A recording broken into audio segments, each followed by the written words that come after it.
ಬೆಂಡೆಕಾಯಿ ಫ್ರೈ. ಬೆಂಡೆಕಾಯಿ ಫ್ರೈ. ಹೌದಾ? ಯಾಕೆ ಕುಟ್ತಾ ಇರೋದು?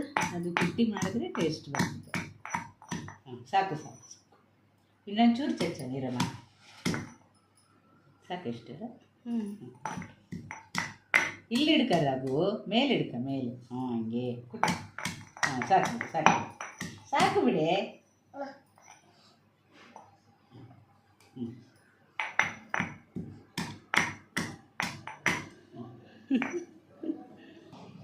ಕುಟ್ಟಿಟ್ಟಿದೆಯಲ್ಲ ಇದು ಈ ಕುಟ್ಟಿಲ್ಲಿದ್ದು ರಗು ಅದು ಹಣ್ಣು ಅರ್ದು ಬಿಟ್ಟಂಗೆ ಇಲ್ಲ ಚೆನ್ನಾಗಿರ್ತದಲ್ಲ. ಬೇಡ. ಯಾವಾಗ ಎಣ್ಣೆ ಹಾಕಿ 3 ಸ್ಪೂನ್.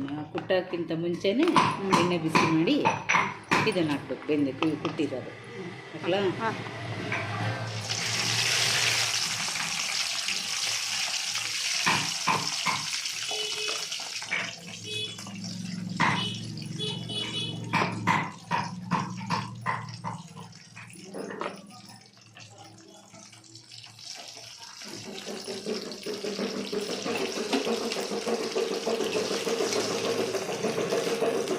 ಚೆನ್ನಾಗಿ ಫ್ರೈ ಆಗಬೇಕು. ಚೆನ್ನಾಗಿ ಫ್ರೈ ಆದಮೇಲೆ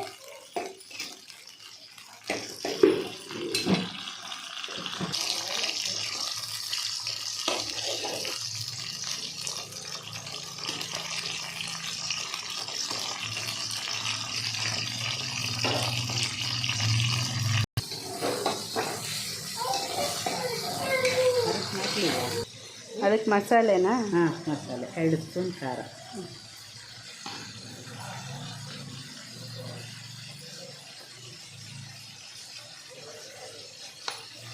ಉಪ್ಪು.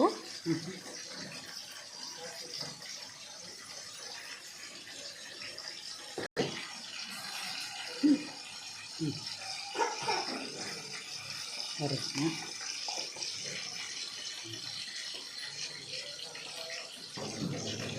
ಜೀರಿಗೆ,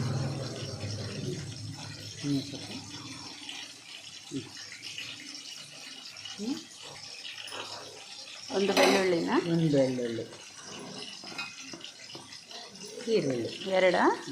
2 ಈರುಳ್ಳಿ ಗ್ರೈಂಡರ್ ಮಾಡ್ಬೇಕಂತ ಹೇಳಿ ಮೆತ್ತಗೆ ಪೇಸ್ಟ್ ಮಾಡಬೇಕಿಲ್ಲ. ಎಲ್ಲ ನೀರೇನು ಹಾಕ್ಬಾರ್ದು? ನೀರು ಹಾಕದೆ ಪೇಸ್ಟ್ ಮಾಡಬೇಕಿಲ್ಲ.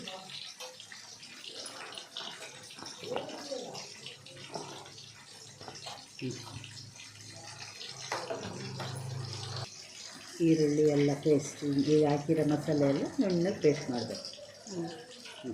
ಅವು ಇವು ಫ್ರೈ ಆಗ್ತಾ ಆಯ್ತು. ಒಂಚೂರು ಹಾಕ್ಬೇಕು.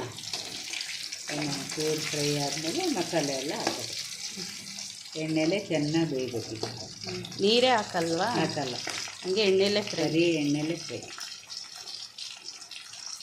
ತಿರುಗಿಸಿ ಬೇಯಿಸಿದ್ರೆ ಮೆತ್ತಿಗೆಲ್ಲ ಬೇಯುತ್ತೆ. ಪೇಸ್ಟ್ ಹಾಕ್ತಾ ಇದ್ದೀನಿ.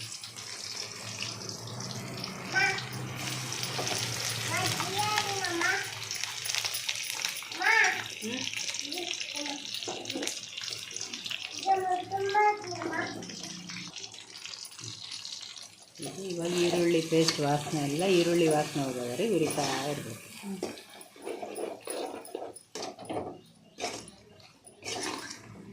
ಅಂದರೆ ಅವಾಗ ಕಲರ್ ಚೇಂಜ್ ಆಗುತ್ತೇನಲ್ಲ? ಹಾಂ, ಕಲರ್ ಚೇಂಜ್ ಆಗುತ್ತೆ. ಈರುಳ್ಳಿ ಸ್ಮೆಲ್ ಹೋಗಿ ಎಲ್ಲ ಗಮ್ ಅನ್ನುತ್ತೆ. ಇವಾಗ ಹಸಿ ವಾಸನೆ ಬರ್ತಾ ಇದೆ. ಈ ಸ್ಮೆಲ್ ಹೋಗೋವರೆಗೆ ಉರಿತಾ ಇರಬೇಕು.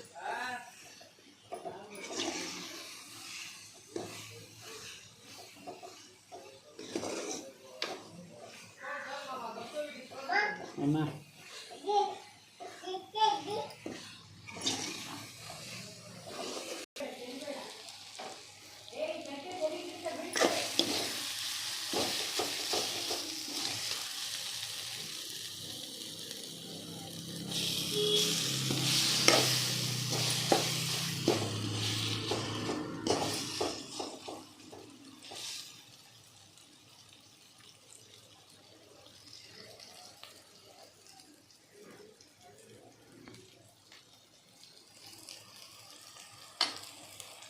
ಬಂದೆ ಬಂದೆ ಬಂದೆ ಬಂದೆ ಬಂದೆ ಆಯ್ತಮ್ಮ. ಇನ್ನೊಂದು 5 ನಿಮಿಷ. ಕಲರ್ ಚೇಂಜ್ ಆಗೈತಾ? ಕಲರ್ ಚೇಂಜ್ ಆಗುತ್ತೆ. ತಳ ಅಂಟ್ತಾ ಐತೆ, ತಳ ಅಂಟ್ಲಿದ್ದಂಗೆ ಮಾಡ್ಕೋಬೇಕು. ದೊಂಡೆಕಾಯಿ ಉಳ್ಳಿಕಾಯಿ ಬೇಪುಡ, ದೊಂಡೆಕಾಯಿ ಈರುಳ್ಳಿ ಪಲ್ಯ. ಅನ್ನಕ್ಕೆ ಚೆನ್ನಾಗಿರುತ್ತೆ. ರೊಟ್ಟಿ ಕೊತ್ತಂಬರಿ ಹಾಕಬೇಕು.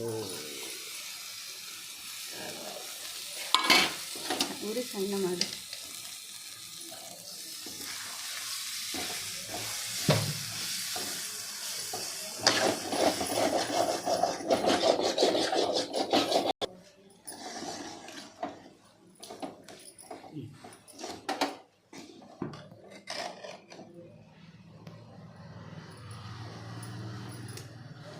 ಕರೆಕ್ಟಾಗಿ ಚೆನ್ನಾಗಿದೆ. ಕಾಯಿ ಎಲ್ಲ ಬೆಂದೈತಾ? ಬೆಂದೈತೆ, ಕಾಯಿ ಎಲ್ಲ ಬೆಂದೈತೆ ನೋಡು. ಕಚ್ಚಿ ತಿನ್ನೋ ಥರ ಚೆನ್ನಾಗೈತೆ. ಕಾಯಿ ಜಾಸ್ತಿ ಫುಲ್ ಫ್ರೈ ಆಗಬಾರ್ದು, ಲೈಟ್ ಆಗಿರ್ಬೇಕು, ಸ್ವಲ್ಪ ಹಂಗೆ ಕಚ್ಚಿ ತಿನ್ನಕ್ಕೆ ಬರೋಂಗೆ.